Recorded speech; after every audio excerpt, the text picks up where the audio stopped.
नमस्कार, मैं हूं पंकज झा। एबीपी न्यूज के इस खास कार्यक्रम में आप सबका स्वागत है। आज हमारे साथ कुछ बेहद खास मेहमान हैं। वो मेहमान जो आपको कुछ दिनों पहले लखनऊ के अटल बिहारी वाजपेयी एकाना स्टेडियम में योगी आदित्यनाथ के साथ मंत्री पद की शपथ लेते हुए दिखे थे। एक ऐतिहासिक पल था वो, क्योंकि 37 सालों में ये पहली बार ऐसा हुआ था कि जो सरकार बनी थी वो रिपीट भी हुई। तो उस खास मंत्री समूह के वो एक कहावत बड़ी मशहूर है ना, स्वीट 16 वाली। तो आज हमारे साथ स्वीट 14 यानी योगी सरकार के 14 मंत्री हमारे साथ हैं। हम बारी बारी से सबका परिचय कराएंगे और फिर इस पर बात करेंगे योगी सरकार के लिए कि इतनी बड़ी जीत जो है बीजेपी की, तो इस जीत के साथ ही कुछ जिम्मेदारियां भी बढ़ी हैं और चुनौतियां भी बढ़ी हैं, और साथ ही इस जीत के साथ बीजेपी ने मिशन 2024 की भी शुरुआत कर दी है। तो कैसे क्या होगा आगे का रोड मैप, इस पर हम बातचीत करेंगे। सबसे पहले स्वागत करें हमारे इस खास मेहमानों का तालियां बजाकर, इस प्रचंड जीत के बाद जो लोग आए हैं। सबसे पहले हैं हमारे साथ नरेंद्र कश्यप जी हैं, फिर कपिल देव अग्रवाल जी हैं, जसवंत सैनी जी हैं, दानिश आजाद जी हैं, असीम अरुण जी हैं, उसके बाद ब्रजेश जी हैं, मनोहर लाल मन्नू जी हैं, और हमारे साथ हैं राकेश राठौर गुरु जी। इनकी कहानी भी अद्भुत है, हम इनके बारे में विस्तार से बात करेंगे। दिनेश खटीक जी भी हमारे साथ हैं, आपका भी बहुत बहुत स्वागत है। सबसे पहले बात करेंगे हम उस ऐसे चेहरे से जो योगी मंत्रिमंडल में इकलौते मुस्लिम चेहरे हैं, दानिश आजाद। आपको इस बात का इल्म था, कहीं से सोचा भी था कि आप मंत्री बन सकते हैं? जी, जैसा कि आप सब जानते हैं कि ऐसा कोई इल्म नहीं था। मैं भारतीय जनता पार्टी अल्पसंख्यक मोर्चे का प्रदेश का महामंत्री था, और हम संगठन के लिए, पार्टी के लिए और आम जनता के हित के लिए पूरी ईमानदारी से काम कर रहे थे। और कहीं ना कहीं संगठन को लगा ऐसा कि मैं ईमानदारी से काम कर रहा हूं, तो संगठन ने मुझे इतने बड़े पद नहीं कहा जाएगा, दायित्व से मुझे नवाजा है। और निश्चित तौर पे ये आम कार्यकर्ताओं के लिए एक बहुत बड़ा संदेश है कि विश्व में इकलौती भारतीय जनता पार्टी ही एक ऐसी पार्टी है जिसमें एक आम कार्यकर्ता अगर मेहनत से, निष्ठा से काम करेगा तो निश्चित तौर पे उसको संगठन कहीं से कहीं पहुंचा सकती है। दानिश भाई, चूंकि आप मुस्लिम चेहरा हैं और बीजेपी में हैं, और 80-20 की चुनाव के दौरान बात की जा रही थी, और खुद मुख्यमंत्री योगी आदित्यनाथ ने भी कहा था जब टिकट देने की बात हुई थी कि मुसलमानों को टिकट क्यों नहीं, तो उन्होंने कहा वो हमारा साथ ही नहीं देते हैं तो हम उनका साथ क्यों दें। आपको अपने घर में कभी ऐसा नहीं झेलना पड़ा, घर में, अपने परिवार में, नाते रिश्तेदार में, कि कहाँ फंस गए बीजेपी में? देखिए, टू बी वेरी फ्रैंक, देखिए मैं तो चूंकि बहुत आम परिवार से एक आता हूँ, और बलिया उत्तर प्रदेश का एक जिला जो सबसे आखिरी जिला माना। हम बिहार के लोग जानते हैं बलिया क्यों। जी जी, तो वहाँ का मैं एक साधारण परिवार से आने वाला एक लड़का, और मैंने महसूस किया कि आम मुसलमानों में ऐसे कोई धारणा नहीं जो बनाई जाती है कि भाजपा के खिलाफ है। आम मुसलमान, जब मैं ग्राउंड पे जाता हूँ, जब मैं गांव में जाता हूँ, अल्पसंख्यक बहुल क्षेत्रों में जाता हूँ, उनके मोहल्लों में जाता हूँ, तो वो कहते हैं कि देखिए मुझे तमाम योजनाओं का लाभ जो है वो बिना भेदभाव के मिल रहा है, और आदरणीय मोदी जी और योगी जी के नेतृत्व में जो सरकार है केंद्र में और उत्तर प्रदेश में, वो बिना भेदभाव के ग्राउंड लेवल पे मुसलमानों के उत्थान के लिए काम कर रही है। लेकिन ये जो भ्रम फैलाया जाता है बार बार, इसके पीछे एक खास एजेंडा है जो विपक्षी पार्टियां हैं, जो सपा है, बसपा है, कांग्रेस है, ये खास भ्रम फैलाती हैं। वो इसलिए फैलाती हैं कि उन्होंने अब तक केवल मुसलमानों को केवल वोट बैंक समझा, लेकिन हमारे देश के जो प्रधानमंत्री हैं आदरणीय मोदी जी, उन्होंने मुसलमानों के बारे में सोचा, मुसलमानों के सर्वांगीण विकास के लिए वो पूरी ईमानदारी से काम कर रहे हैं। और हम सबको डायरेक्ट मैसेज है कि हमको दिन रात मेहनत करके समाज के उत्थान के लिए और मुसलमानों के उत्थान के लिए काम करना है। आपने अभी बात की कि बीएसपी के लोग मुसलमानों को वोट बैंक करते रहे, समझते रहे, तो नरेंद्र कश्यप जी, आपसे तो सवाल बनता है, बीएसपी में आप लंबे समय तक रहे, आप तो घर की हर चीज जानते होंगे। आज मायावती जी ने अपनी हार की समीक्षा भी की है। आप लंबे अरसे तक रहे, राज्यसभा के सांसद से लेकर विधायक और एमएलसी। कब ये कल्पना की थी कि बीएसपी की 1 सीट आएगी और कांग्रेस की 2 सीट? देखिए, बीएसपी की कल्पना करना और ना करना इस समय अर्थहीन है। चूंकि मैं भारतीय जनता पार्टी का कार्यकर्ता हूं, और जिस तरह से देश के बहुत ही यशस्वी प्रधानमंत्री नरेंद्र मोदी जी ने देश के उन तमाम लोगों के लिए जो अंत्योदय की योजना का लाभ लेने के लिए अपेक्षित थे, उनके लिए काम करके और खास तौर से पिछड़े वर्गों के बड़े समूह को, जो कभी देश की सत्ता में कभी सत्ता के हकदार नहीं बन पाए। किस समूह की बात कर रहे हैं? मैं पिछले समूह की बात कर रहा हूं, पिछड़ा वर्ग। तो ऐसे पिछड़े वर्गों को जो केवल सियासत का मोहरा इस देश में बने। यादव को पिछड़ा वर्ग में नहीं मानते क्या? निश्चित मानता हूं। और भारतीय जनता पार्टी में पिछड़ों के मध्य कोई विभेद नहीं है, कोई अंतर नहीं है। पिछड़ों का अर्थ सभी उन जाति समूहों से है जो हमारी अनुसूची में सम्मिलित है। तो मैं कह रहा था कि पिछड़े वर्गों के लिए जितना व्यापक स्तर पर देश के प्रधानमंत्री नरेंद्र मोदी जी ने काम किया है, हम सब उनके काम से प्रभावित हैं। चाहे ओबीसी कमीशन को संवैधानिक दर्जा देने का विषय हो, जब कास्ट सेंसस की बात की जाती है, सहयोगी दल जो हैं आपके, अपना दल, उधर से भी ये मांग अनुप्रिया पटेल ने की थी, तो उस पर क्या करेंगे आप? मैं समझता हूं कि हमारी सरकार बहुत संवेदनशील है, प्रधानमंत्री शक्तिशाली है, उचित समय पर उचित कदम अवश्य उठेगा। और हम उम्मीद करते हैं कि हमारी सरकार जो भी जन भावनाओं से जुड़े हुए विषय होंगे उचित समय पर उस पर अवश्य काम करेंगे। जब मुजफ्फरनगर चलते हैं कपिल देव अग्रवाल जी के पास, क्योंकि मुजफ्फरनगर बहुत लंबा चलता रहा मामला, दंगों की कहानी 2013 से लेकर अब तक, वो कहते हैं बीजेपी की वहीं से तकदीर और तस्वीर बदल गई। कपिल देव जी, क्या लग रहा है कि आज भी वो यादें रहेंगी या बात आगे बढ़ेगी, विकास पर, दूसरी चीज़ों पर चलना चाहिए? देखिए, सर्वप्रथम एबीपी का धन्यवाद कि आपने हमको यहाँ बैठाया और उत्तर प्रदेश सरकार की नीतियाँ, कार्यक्रम, उन पे आपने पूरे हिंदुस्तान को सुनने का, देखने का मौका दिया। 2013 के दंगों की जहाँ तक बात है, वो एक बहुत ही अप्रत्याशित घटना थी और वो हो गई। हम उसको बार बार याद नहीं करना चाहते, पर इतिहास कभी खत्म भी नहीं होता। जिस प्रकार से समाजवादी पार्टी की सरकार ने जो घटना हुई ना 2000 में, थोड़ा बताना चाहूँगा आपके चैनल के माध्यम से, और देश के लोग उसको सुनेंगे। जो घटना हुई, एक बहन के सम्मान के लिए दो नौजवान जाके यहाँ, दो मुस्लिम, चुनाव आता फिर से उसके जख्म क्यों? चुनाव का विषय नहीं है, चुनाव का विषय ही नहीं है। वो चीज़ें ऐसी हैं जो बताई जानी, जनता के सामने आनी आवश्यक है। यानी समाजवादी पार्टी की सरकार में किस प्रकार से दोहन हुआ है, किस प्रकार से तुष्टीकरण की पराकाष्ठाएं लांघी गई हैं। घटना हुई, घटना कोई बहुत बड़ी घटना नहीं थी। यानी दोनों नौजवान अपने बहन के मान सम्मान के लिए जाके वहाँ गाँव में भिड़ गए, झगड़ा हो गया, उनकी वहाँ हत्या हुई। हत्या होगी, उन्होंने मार पिटाई की, एक नौजवान मुस्लिम भी मरा, दो नौजवान हिंदू मरे। मैं कहूँ यहाँ तक भी बातें घटनाएं और भी इससे बड़ी बड़ी होती हैं, पर सबसे बड़ी घटना ये थी कि वहाँ के तत्कालीन मंत्री, तत्कालीन सांसद, और उसमें आजम खां जी का नाम भी आया, तत्कालीन जो नगर विकास मंत्री थे, मुख्यमंत्री जी का नाम आया, और उन्होंने रातों रात जो गिरफ्तारियाँ तत्कालीन डीएम, तत्कालीन एसएसपी ने वहाँ पे गिरफ्तारियाँ की थी। बताइए। बस मैं उनको गिरफ्तार उन्होंने कर लिया, जो लोग कातिल थे। उन 7 लोगों को रात को छोड़ दिया गया और डीएम एसएसपी का गिरफ्तारी करने के कारण से रातों रात उनका ट्रांसफर कर दिया गया। इसके कारण से लोगों में आक्रोश भड़का, यानी हत्यारे छोड़ दिए गए, डीएम एसएसपी का ट्रांसफर हो गया। तो वो चर्चा इसलिए आज लोगों को आती है कि रिपीटिशन ना हो, पुनरावृत्ति उसकी ना हो। और मुख्यमंत्री जी के आने के बाद, यानी योगी आदित्यनाथ जी आने के बाद, ये तुलनात्मक लोग चर्चा करते हैं। चर्चा इसलिए आती है कि योगी जी की सरकार कैसी, यानी तुष्टीकरण बिल्कुल नहीं, चाहे हिंदू या मुस्लिम हो, सबको समानता, सबका संरक्षण, सबको कानून का राज। बुलडोजर चलता रहेगा? चलेगा, क्या दिक्कत है?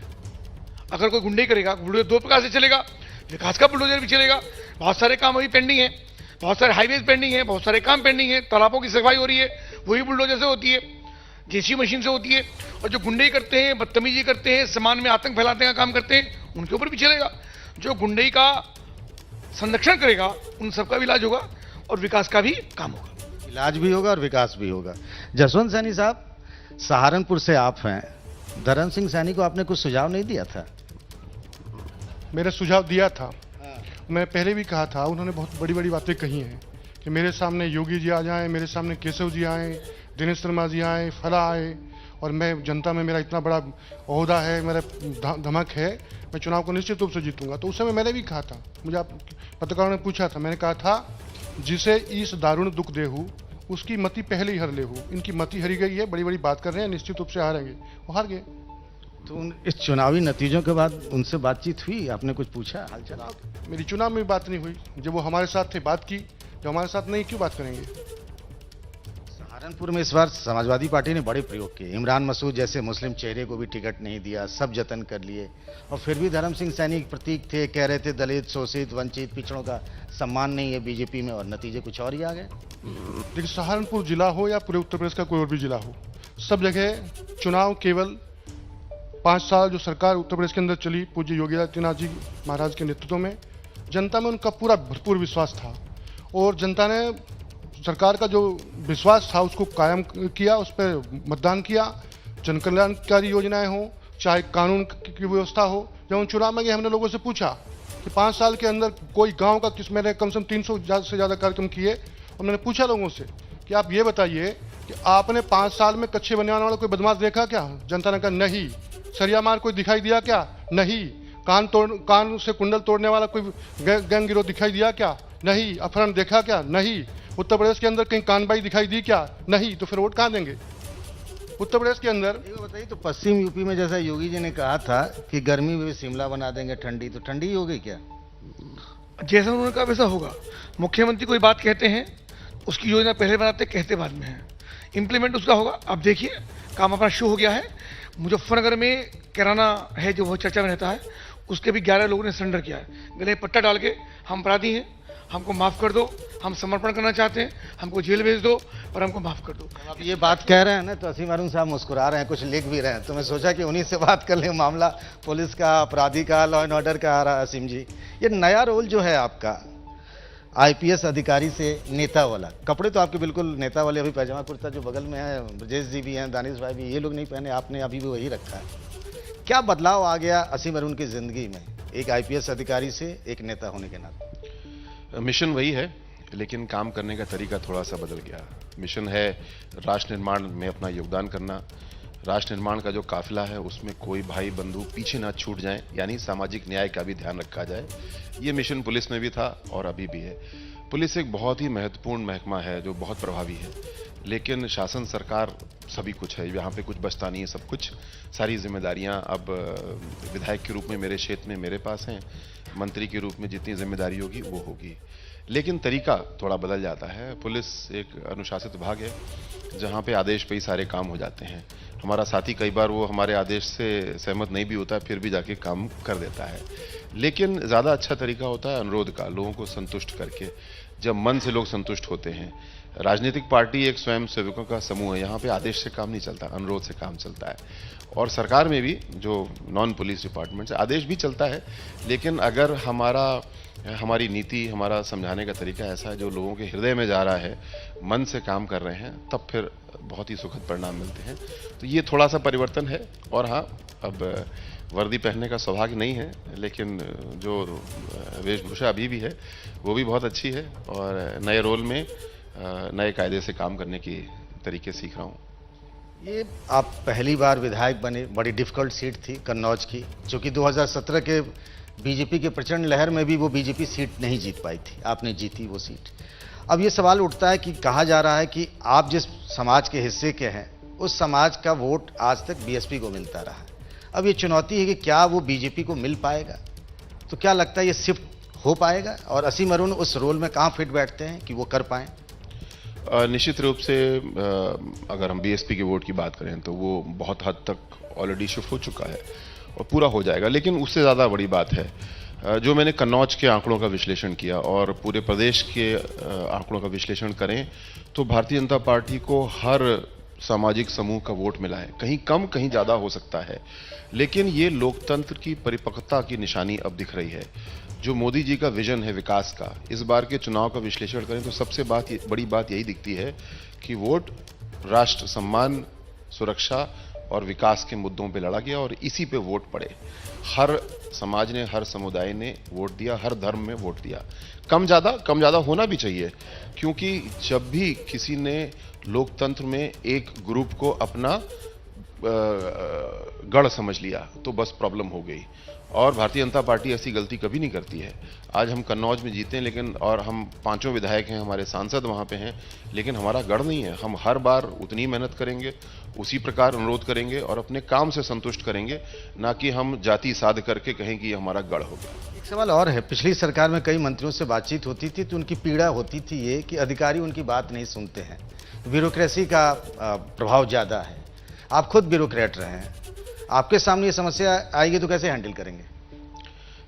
जो सरकार के 2 अंग हैं, एक परमानेंट ब्यूरोक्रेसी और एक टेम्परेरी, जो मैं परमानेंट से अब टेम्परेरी में आ गया हूं, तो दोनों का सामंजस्य बहुत ज़रूरी है।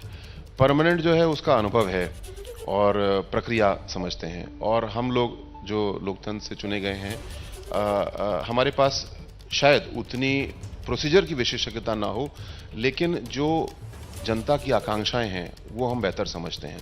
दोनों का सामंजस्य बैठाना है, साथ साथ ये भी करना है जो मुझे नया रोल होगा। हालांकि मेरा 28 साल का सरकार का अनुभव है, लेकिन एक कैबिनेट नोट कैसे तैयार किया जाता है, एक सेक्रेटरियल प्रोसीजर क्या है, ये मुझे नहीं आता, तो इसको सीखना होगा। हम सब इसको सीखेंगे और तेजी से आगे बढ़ेंगे। आप देख रहे होंगे कि पूरे मंत्रिमंडल में विशेषज्ञता को बहुत तवज्जो दी गई, प्रोफेशनल्स की जो बात को पे जोर दिया गया है। और लेकिन मैं पुलिस का विशेषज्ञ हूँ, मैं किसी और विभाग का शायद नहीं होगा, तो सीखने की प्रक्रिया लगातार चलनी चाहिए और मैं समझता हूँ ये सीखने का भी बहुत बड़ा अवसर है और योगदान करने का उससे बड़ा अवसर है। ब्रजेश जी, आप तो देवबंद से दूसरी बार विधायक चुनकर आए, बड़ा डिफिकल्ट सीट वो भी होता था जैसे कन्नौज की सीट थी। अब बगल के राज्य उत्तराखंड में यूनिफॉर्म सिविल कोड लागू करने की बात सरकार ने कह दी, कैबिनेट से पास हो गया। आप चाहेंगे यूपी में भी ऐसा हो? देखिए, यूनिफॉर्म सिविल कोड की जहां तक बात है तो वो सरकार को जब उचित लगेगा उस पर अपना निर्णय लेगी। और बगल का मेरे सीमावर्ती प्रदेश मेरा उत्तराखंड है, मेरे विधानसभा की सीमा उत्तराखंड से लगती है।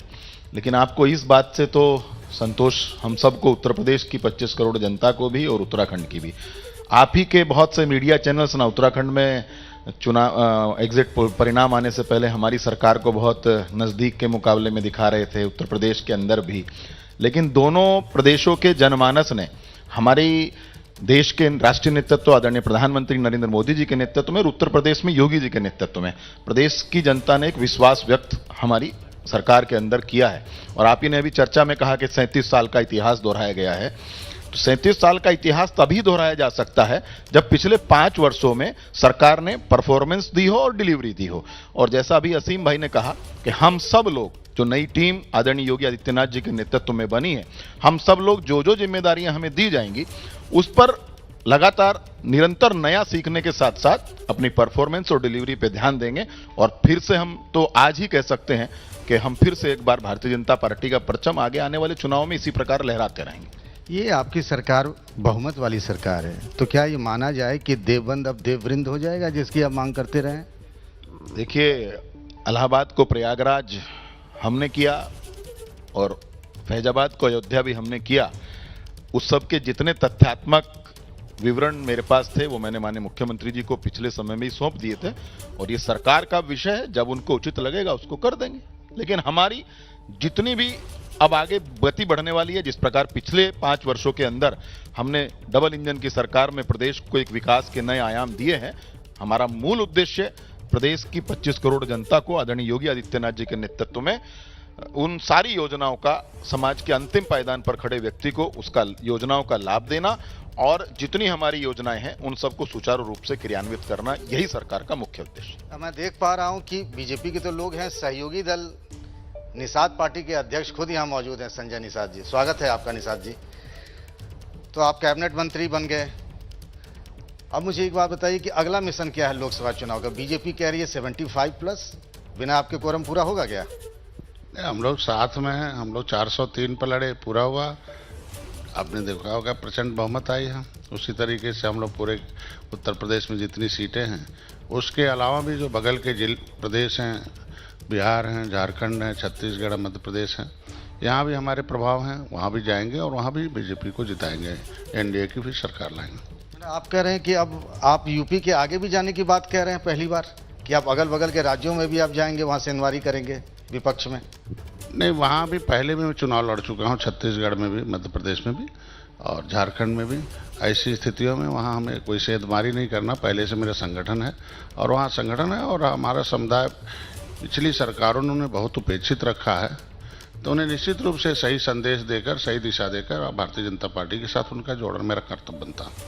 ये बताइए संजय जी कि कैबिनेट में आपको कौन सा विभाग दिया जाए जो लगता है कि आपके मिजाज के हिसाब से बेहतर हो? ऐसे कुछ सोच रखा है कि आपने कोई मांग भी रखी है? सेवा सरकार से होती है, शासन से होती है और सरकार के साथ हैं, विभाग से नहीं होती है। केवल आपकी सोच से सेवा होती है और सोच अगर सरकार, हम लोग एनडीए के साथ हैं तो कोई भी क्षेत्र मिलेगा उसमें सेवा देकर समाज को लाभ पहुंचाने का काम किया जाएगा। कुछ ऐसे भी लोग हैं, अभी चूंकि लोकसभा का चुनाव थोड़ा अलग होगा और चूंकि आप पूर्वांचल के हैं, पूर्वांचल में कई ऐसे जिले रहे, आजमगढ़ से लेकर गाजीपुर, आपको अंबेडकर नगर, ऐसे कई जिले रहे जहां खाता भी नहीं खोला बीजेपी और सहयोगी दलों का। तो क्या ओम प्रकाश राजभर जैसे दूसरे सहयोगी दल आप चाहेंगे कि वो इधर आ जाए, आपके हाथ मजबूत करें? नहीं, ऐसा नहीं है। वहाँ एक्चुअल में मैं बहुत कम से 2013 से मैं राजनीति में आया, 2014, 2015, 2017, 2018 लगातार चुनाव होते रहे। हमें काम करने का थोड़ा सा समय नहीं मिल पाया कि मैं संगठन को विस्तार कर लूं। 3 जिलों में हमारे संगठन मजबूत नहीं थे, इसलिए हम भारतीय जनता पार्टी को विजय नहीं दिला पाए और निश्चित रूप से समय मेरे पास अभी है 2 साल का और मैं इस जिलों में होमवर्क करूंगा और निश्चित रूप से वहाँ मेरे 1 लाख, 1.5 लाख, 2 लाख वोट है और 2024 के चुनाव में देखिएगा ये जो अछूते जिले रह गए हैं जहाँ हम लोग। आपको राजभर जी मंजूर नहीं है इधर? नहीं, उनकी जो कार्यशैली आप सभी लोग जानते हैं कि किस तरीके से हमारे आदित भाषाओं का प्रयोग करते हैं, किस तरीके से उनकी सोच है। जिनका पांव एक जगह न हो उनसे क्या उम्मीद की जा सकती है। हम लोग समाज को जोड़ते हैं, किसी व्यक्ति नेता के पॉकेट में वोट नहीं होता है, नीतियों के साथ वोट होता है और नीति बनाने के लिए भारतीय जनता पार्टी है। भारतीय जनता पार्टी के पास नीति बनाने का पूरा, मोदी जी की नीतियों को अगर हम लोग पहुंचाएंगे, अमित शाह जी के प्रबंधन को, माननीय योगी आदित्यनाथ के सुशासन को पहुंचा देंगे उनके तक, निश्चित रूप से 2024 की विजय होगी। अब राकेश राठौर गुरुजी हैं, तो गुरुजी को बताइए आपका गुरुजी वाला नाम क्यों पड़ा? और लोग कहते थे कि आप एक्सपर्ट थे, मिस्त्री थे, पूरी कहानी जरा बताइए विस्तार से, क्योंकि बीजेपी में ऐसे भी चेहरे हैं, ये लोकतंत्र की मजबूती की निशानी है। क्या बताएं गुरु? कहानी तो बताइए, बड़ी दिलचस्प कहानी है। अच्छा आप खुद ही बताएंगे तो अच्छा रहेगा। चलिए, कहानी बस कुछ नहीं, कहानी होती तो बनाई जाती। अब ये तकलीफ़ें जब होती है तो दिखता है। स्कूटर मिस्त्री जब बने तो घर में थोड़ा दिक्कतें थी, घर में खाना पीना कम चलता, मतलब खाना पीने की दिक्कत होती थी। पिताजी हमारे चाट ठेला लगाते थे, घर चले कैसे, पढ़ाई का पैसा था नहीं, तो ये स्कूटर मिस्त्री फ्री का काम होता है कि कहीं भी लगा दो स्कूटर, खोखे में लग जाएगा। तो अनुभव सीखते सीखते 4-5 साल हम लोग काम सीखा और काम सीखते सीखते जो है अपनी दुकान खोली। खोखे से शुरुआत करी, फिर खोखे से शुरुआत करने के बाद हमारे जिससे 2-4 गुरु कैसे कहलाए जाने लगे आप? वो बता रहे हैं ना, अभी कहानी तो अच्छा, पूरी ले लीजिए ना। भाई, आप सब लोग सुनना चाहते हैं कि नहीं राठौर जी की कहानी? बिल्कुल बिल्कुल, आप माइक ही पकड़ लीजिए, आप कहानी पूरी बताइए हमसे। नहीं पकड़िए पकड़िए, आप मैं आ रहा हूँ, आप सुनाइए कहानी, बड़ी दिलचस्प है, ये जानना बहुत जरूरी है। जी बताएं। जब खोखे में काम सीख रहे थे और सीखते थे 4 साल काम सीखा, 84 से हमने काम सीखा, 88 में हमने दुकान खोली। पैसा तब भी घर पे नहीं था, तो हम काम सीखते थे 2 रुपया हमारे गुरुजी देते थे, उस्ताद जी के बोलते हैं, 2 रुपया देते थे। तो 2 रुपये में कुछ होता नहीं था, 4 समोसे मिल जाते थे, तो 2 रास्ते में खाते थे, 1 रुपया बचा लेते थे। लेकिन ये था कि जब सीख गए थे तो हमारे कुछ कस्टमर अच्छे थे, लोग जो है खोखा किसी ने दिया, किसी ने औजार दिए और किसी ने जो है बेंच बना के औजार दिए। सबकी मदद से पूरी दुकान सज गई गुरुजी की। जी, दुकान सज गई थी। फिर मेहनत किया, 88 से हमने अपना काम किया वही खोखे से। 92 में जो पक्की दुकान मिल गई, तो फिर जो है जब ज़्यादा काम अच्छा करने से टैलेंट बढ़ा और फिर चेले ज़्यादा बढ़ गए तो इतने काम करते करते कुछ चेले इतने हो गए तब सब गुरु कहने लगे। लेकिन ये है कि अनुभव बहुत था। बिल्कुल बिल्कुल, आप लोग भी ना अनुभव था कि जैसे हम इंजन की गाड़ी बांधते थे, दिमाग में ईमानदारी थी, मेहनत करते थे, ये था कि हर चीज़ टैलेंट निकालते थे, तो हट के काम भी करते थे। तो फिर इस दुकान से राजनीति की दुकान कैसे बन गई? बीजेपी में आके आप मंत्री भी बन गए। राजनीति में तो नहीं था, हम लोग भारतीय जनता पार्टी के लिए वोट मांगते थे, जो भी अपने संदेश मिलता था तो वोट मांगते थे। लेकिन जो भी हमको वो जो रास्ते तय करते तो सीधे वो ईमानदारी से, मेहनत से, खाना खाए ना खाए, अगर वोट मांगने जाना तो गांव-गांव जाना है, 8 गांव 10 गांव करना है, वो सारी रिपोर्ट देना भारतीय जनता पार्टी के लिए।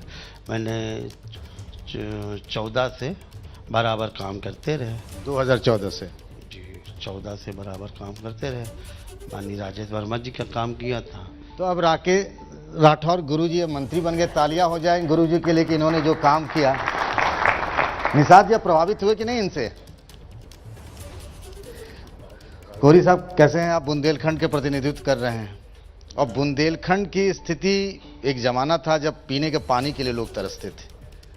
वो दिन और आज का दिन और आने वाला दिन कैसे बदलेंगे आप?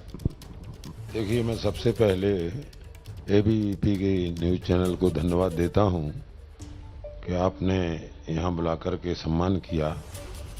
हमारा बुंदेलखंड बहुत पिछड़ा हुआ क्षेत्र था और आज भी है, परंतु भारतीय जनता पार्टी 2014 से हमारे माननीय देश के प्रधानमंत्री नरेंद्र मोदी जी के द्वारा जो कार्य संचालन हुआ, कार्य किया गया, इससे काफ़ी पूरे देश में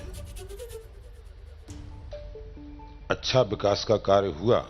पूरी ये बताइए, बार बार एक चर्चा हो रही थी और खुद प्रधानमंत्री ने भी फतेहपुर की चुनावी जनसभा में कहा कि छुट्टा पशु एक बड़ी समस्या है। आप चुनाव तो जीत गए और उन्होंने कहा कि 10 मार्च के बाद हम व्यवस्था बनाएंगे। वो व्यवस्था कब बनेगी, कैसे बनेगी? आप जानते हैं कि बुंदेलखंड में समस्या थोड़ी और बड़ी है दूसरे इलाकों के मुकाबले? नहीं, समस्या बड़ी नहीं है, कम हुई है।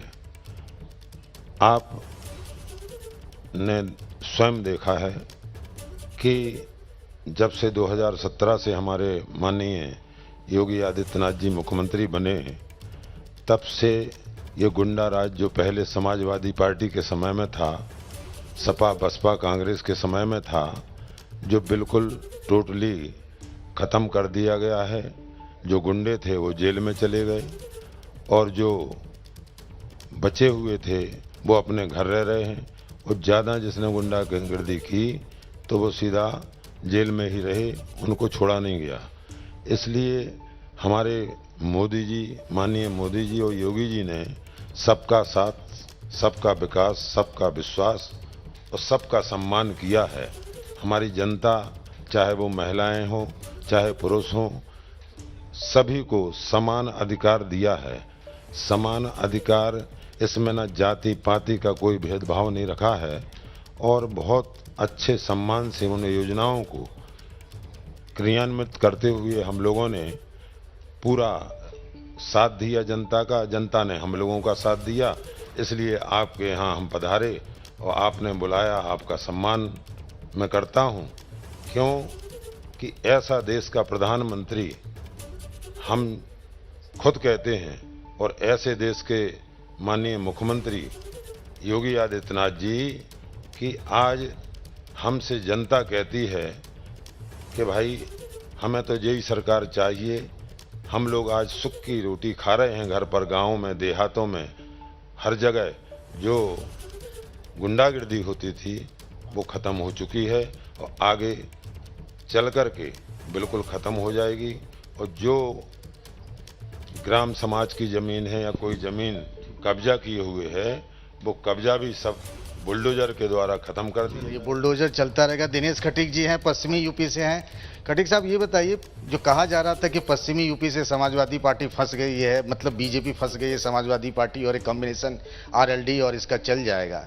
मैं बात करूंगा आपसे कि क्या पश्चिमी यूपी में राजनीतिक हालात जो बदले हैं, अब उसके आगे योगी 2 में ऐसा क्या करने वाले हैं कि वहां जो है किसानों की बेहतरी से लेकर आपके समाज की बेहतरी कैसे हो सकती है? सबसे पहले मैं एबीपी न्यूज़ को बहुत बहुत धन्यवाद देता हूं कि आप लोगों ने हमें यहां पर बुलाया। देखिएगा, पश्चिमी उत्तर प्रदेश में 2014 से लेके और 2022 तक बार बार भारतीय जनता पार्टी की सरकार बनी है, आदरणीय मोदी जी और आदरणीय योगी जी के नेतृत्व में। जो भी कार्य हुए हैं पश्चिमी उत्तर प्रदेश में, पहले बहुत समाजवादी हो या बसपा हो या कांग्रेस हो, सब लोग कहते रहे हैं कि पश्चिम यूपी में ये हो जाएगा, किसान आंदोलन होगा। आप बताइए, 40 सीट भारतीय जनता पार्टी को मिली है और श्री योगी आदित्यनाथ जी के नेतृत्व में सरकार बनी है और ये अभूतपूर्व है जो हमारे यहाँ पर पश्चिमी उत्तर प्रदेश का किसान, क्योंकि हमारे यहाँ गन्ने की खेती होती है और ये एक बात और थी कि गन्ने के बकाया को लेकर बहुत था, आपके गन्ना मंत्री सुरेश राणा खुद चुनाव हार गए, तो क्या ये वाला जो प्रॉब्लम है वो सॉल्व होने जा रहा है या ऐसे ही रह जाएगा? हमारे यहाँ हमारा खुद शुगर मिल है मवाना में, 10 दिन में पेमेंट होता है, कोई प्रॉब्लम वहाँ पर नहीं है। पूरे मेरठ के नंगला मल है, हमारे यहाँ कोई दिक्कत नहीं है। कोई दिक्कत नहीं। संजय निषाद जी, आप मूवी देखते हैं, फिल्में देखते हैं? आप देखते हैं फिल्में? देखते हैं। भाई दानिश भाई, आप फिल्म देखते हैं कि नहीं देखते हैं, ये बताइए जल्दी से। निश्चित तौर पे मैं युवा हूँ, हर युवा फिल्म देखता है, खेलता है, कूदता है, घूमता है और समाज के हित के लिए कार्य करता है। असीम भाई, आप भी फिल्में देखते हैं? फिल्म देखते हैं, बट अब ज़्यादा वेब सीरीज चल रही हैं और वो इतनी लंबी होती हैं कि फिर 2-3 देख के छोड़ देते हैं। छोड़ देते हैं। अब मैं एक बात करूंगा कि आप लोग कश्मीर फाइल्स देख चुके हैं क्या? आपने देख ली? हाँ, देख ली। कैसी लगी आपको? अच्छी है, उसमें जो सत्यता है वो दिखाई गई है। दानिश भाई, आप इनकी बात से सही मानते हैं? देखिए, हर फिल्म का एक फ्लेवर होता है और उसको बहुत सारे लोग पसंद करते हैं। ना घुमाइए नहीं जलेबी की तरह, सीधी बात करिए। स्पष्ट बोल रहे हैं। देखिए, हर का एक अपना व्यू होता है, हर का एक अपना सोच होता है और सबके सोच का सम्मान, सारे ये सभी के सोच को समाहित करता है। यही हमारा भारत है और इस भारत में ही नहीं, आप फिल्म देखेंगे कश्मीर फाइल्स? फिल्में ज़रूर देखेंगे और अभी तक तो नहीं देखी क्योंकि चुनाव में हम लोग व्यस्त थे और निश्चित तौर पे अब थिएटर भी खुल चुके हैं। कोरोना काल के बाद जो है कई सारे फिल्में लग रही हैं और बहुत सारी फिल्में छूटी हैं, कई सारे सीरीज़ छूटे हैं। हम सारे सीरीज़ फिल्म देखेंगे क्योंकि फिल्म एक दृष्टिकोण पैदा करता है, एक सोच पैदा करता है, एक आपके एक को सोचने का एक नज़रिया दिखाता है। तो निश्चित तौर पर सभी को फिल्में देखनी चाहिए, हर तरीके की फिल्म देखनी चाहिए। आपको सोशल इशूज़ से जुड़ी फिल्में देखनी चाहिए, एंटरटेनमेंट से रिलेटेड फिल्में देखनी चाहिए, आपके सोच को रिफ्रेश करती है। एक बड़ा बदलाव असीम भाई जो आप चाहते हो कि जो पिछली सरकार में नहीं हुआ इस सरकार में हो जाए, वो कौन सा बड़ा बदलाव आप चाहते हैं कि होना चाहिए? सबसे बड़ी बात मुझे लगती है सरकार में कि सिस्टम को हमेशा हमें सुधारने का प्रयास करना चाहिए। पुलिस में भी जैसे 112 का सिस्टम पे मैंने काम किया तो एक समय पहले ये शिकायत थी कि पुलिस आती नहीं है और आप व्हाट्सएप देखते थे कि पिज्ज़ा पहले आ जाता है, पुलिस बाद में आती है।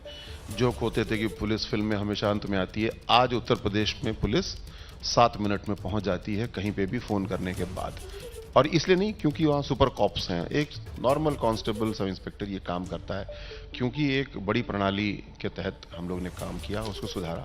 एम्बुलेंस के लिए भी ऐसे किया। तो टेक्नोलॉजी को प्रयोग करके और टेक्नोलॉजी ज़्यादा प्रक्रिया प्रोसेस को इस्तेमाल करके जो भी देश प्रदेश हमसे आगे हैं, क्योंकि उन्होंने एक प्रोसेस बनाया, एक सिस्टम बनाया जिसको कि एक सामान्य सा कर्मचारी भी बहुत अच्छे से उसको चला लेता है। ये एक जनरल बात मैं बोल रहा हूँ। और किसी भी काम में हम लोग को जितना प्रोसेस बना के हम काम करेंगे, आप ही का चैनल प्रोसेस के जरिए काम करता है। ये शो अगर प्रोसेस पे ना होता तो यहाँ गलतियाँ हो रही होती, फंबलिंग हो रही होती। तो ये आप क्या रोल रिवर्सल इधर भी करने के मूड में है क्या? ये मेरा तीसरा जॉब है। मैं पहले मीडिया में था, अभी पुलिस में था, अब इधर हूँ। अच्छा, ये तो मुझे भी नहीं पता था। नरेंद्र भाई हाथ उठा रहे हैं। जी बताइए। फिल्म तो मैंने नहीं देखी है, ट्रेलर देखा है, तथ्य को समझा है और ट्रेलर से ही आपने पूरी कहानी समझ ली। मैं सत्य बता रहा हूं कि 10 साल में लगातार जम्मू कश्मीर का काम मैंने देखा है। कश्मीर और जम्मू के हर जिले में, हर विधानसभा में, ले लद्दाख तक मैं गया हूं। फिल्म में जो फिल्माया गया है एक सत्य से अधिक है और वो इसलिए है कि जिस कश्मीर में केवल 2% एक बड़े समूह के लोग बचते हैं, इसलिए कि एक खास समूह या खास लोग जिन्हों की मेंटेलिटी, मैं कहता हूं हिंदुस्तान में बहुत, सब हिंदू अच्छे हैं, सब मुसलमान अच्छे हैं, कोई बुरा नहीं है, लेकिन पाकिस्तान परस्त लोग जिन्होंने कभी जम्मू कश्मीर में अमन को पसंद नहीं किया, कभी शांति को पसंद नहीं किया, जिन्होंने हमेशा कश्मीर में न्यूसेंस क्रिएट करने की कोशिश की और जिसका दुष्परिणाम था कि वहां से बड़ी संख्या में वहां के ब्राह्मणों को जाना पड़ा, उनकी हत्याएं हुई। तो फिर आप कश्मीरी पंडितों की बात कर रहे हैं। कपिल देव भाई बताइए, बेरोजगारी, महंगाई तो आपके बस में है नहीं उसको रोक लेने का, चुनाव खत्म हुए, पेट्रोल डीजल के दाम बढ़ने लगे, गैस के भी दाम बढ़ गए, ये जो बेरोजगारी है, सरकारी नौकरी है, तमाम चीजें, उस पर सरकार पिछली बार भी उतना कुछ नहीं कर पाई। ऐसा नहीं है, बहुत कुछ किया है। इस बार क्या करेंगे? पिछला थोड़ा मैं आपको बताऊँ, सबसे बड़ी बात ये हुई है, नहीं अब तो आगे की सुधि ले, पिछला ही बताना पड़ेगा भैया, थोड़ा बताऊँ संक्षेप में। बोर्ड पे नकल होती थी, भ्रष्टाचार की चरम सीमाएं थी, बिना पैसे के नौकरी लगती ही नहीं थी, भाई भतीजावाद की नौकरी लगती। सबसे बड़ी बात यह है, युवा के अंदर ये विश्वास हुआ है कि ना बोर्ड पर नकल होगी, ईमानदारी से मार्किंग होगी, एक बात। और नंबर 2, बिना पैसे के, एक तरफ व्यक्ति नौजवान फॉर्म भरता था, एक तरफ माता पिता से कहता था कि जमीन बेचो, मकान गिरवी रखो, मुझको 20 लाख रुपए चाहिए और कोई दलाल ढूंढो। वो लखनऊ में दलाल ढूंढते थे, पैसा आता नहीं था, नौकरी लगती नहीं थी। इस सिस्टम को बदलने का माननीय मुख्यमंत्री ने किया है। युवा के मन में ये विश्वास जगा के, नहीं, परिश्रम के आधार पर और योग्यता के आधार पर नौकरी मिलेगी। 5.5 लाख नौकरियां लगी हैं, 1 रुपए की चाय भी किसी की कोई किसी पर आक्षेप नहीं ला सकता। और इस बार भी हम युवाओं को, मेरा विभाग भी स्किल डेवलपमेंट का था, युवाओं को स्किल के माध्यम से उनको प्रशिक्षण दे करके उनको प्राइवेट सेक्टर में भी, गवर्नमेंट सेक्टर में भी हम लगाने का काम कर रहे हैं। और अब नए सिरे से ऐसे बहुत सारे अवसर हम तलाश करेंगे माननीय मुख्यमंत्री के नेतृत्व में, ताकि युवाओं को अधिक से अधिक रोजगार मिले। नरेंद्र कश्यप जी हो गए, दानिश आजाद हो गए, जसवंत सैनी जी हो गए, ये लोग किसी सदन के सदस्य नहीं हैं, लेकिन सरकार ने इन पर भरोसा जताया और मंत्री बनाया, है ना कमाल की बात। जसवंत सैनी साहब, एक चीज बताइए कि ये जो सरकार की बात चल रही है, बेरोजगारी वाली बात हो गई, महंगाई वाली बात हो गई है, ये बार बार कहा जाता है, जो मैं असीम भाई से भी पूछा कि मंत्री और अधिकारियों के बीच बनती नहीं थी, पिछली बार भी ये शिकायत थी, कार्यकर्ताओं की सुनी नहीं जाती थी, इस बार ये बदलेगा क्या?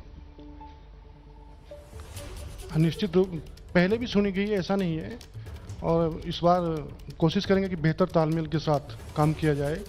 अधिकारी और राजनीतिक नेतृत्व जो है, दोनों में तालमेल ठीक रहेगा और निश्चित रूप से अच्छे के लिए, प्रदेश की भविष्य के लिए काम करेंगे, ऐसा मुझे पूरा विश्वास है। संजय निषाद जी, इस बार एक परिवर्तन है विधानसभा में। परिवर्तन ये है कि इस बार अखिलेश यादव सामने बैठे रहेंगे सत्ता पक्ष के आगे, ऐसा पहले कभी हुआ नहीं था। फिर क्या होगा? वो उन्होंने कहा दिल्ली वाली राजनीति नहीं करूंगा, मैं लखनऊ वाली पॉलिटिक्स करूंगा। लखनऊ वाली पॉलिटिक्स के वजह से ही जो उन्होंने परंपरा डाली थी, उसी परंपरा के विरोध में जनता ने भारतीय जनता पार्टी को चुना है। माननीय योगी आदित्यनाथ के उस सुशासन पर नहीं, अखिलेश जी कह रहे हैं हम यहीं रहेंगे, डटे रहेंगे और सत्ता के खिलाफ संघर्ष जारी रहेगा। संघर्ष उनके पिताजी ने किया था, जिसका फल वो है। अगर वो खुद संघर्ष करके पाते तो शायद आज ही देश में नहीं होता। भाई आप सब लोग ताली बजा रहे हैं, कोरी साहब, मतलब इनकी बात से सहमत हैं आप? सहमत हूँ भाई, जो अपने बाप की गद्दी छुड़ा ले, ऐसे इंसान को क्या कह सकते हैं? आप लोग हंस रहे हैं भाई। आज एक बात और है, एक और महत्वपूर्ण बात यह है कि मायावती जी ने जब अपनी समीक्षा की हार की, तो उन्होंने कहा बीजेपी वालों ने आरएसएस के जरिए पूरे यूपी में फैला दिया कि सरकार जो है ना वो हमारी बननी नहीं है, तो वो राष्ट्रपति उनको बना दिया जाएगा, इसीलिए वोट का शिफ्ट हो गया। आप मानते हैं ऐसा?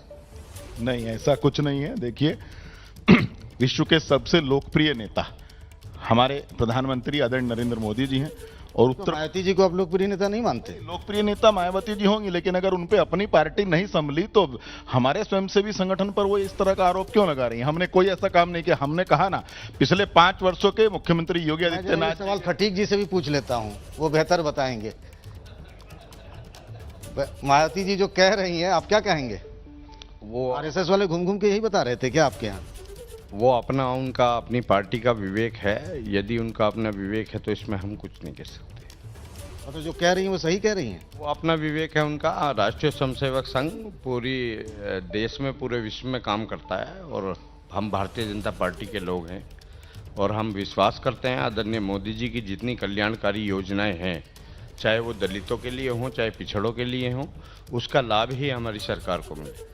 बहुत बहुत धन्यवाद आप सब लोग जो हैं योगी सरकार के मंत्रीगण, आप हमारे कार्यक्रम में आए। इतनी व्यस्तताओं के बीच में मैं जानता हूं कईयों के घर आना जाना हुआ तो कोई मिठाई लेकर, तो कोई फूलों के गुलदस्ते लेकर के घर पर तांता लगा हुआ है, कोई सेल्फी लेने को वहां पर खड़े हैं। लेकिन इन तमाम व्यस्तताओं के बीच आप सभी मंत्रीगण यहाँ आए, इसके लिए आपका बहुत बहुत धन्यवाद। और उम्मीद करते हैं आपने जो आज वायदे इस सम्मेलन में किए हैं वो वायदे पर आप खरे उतरें।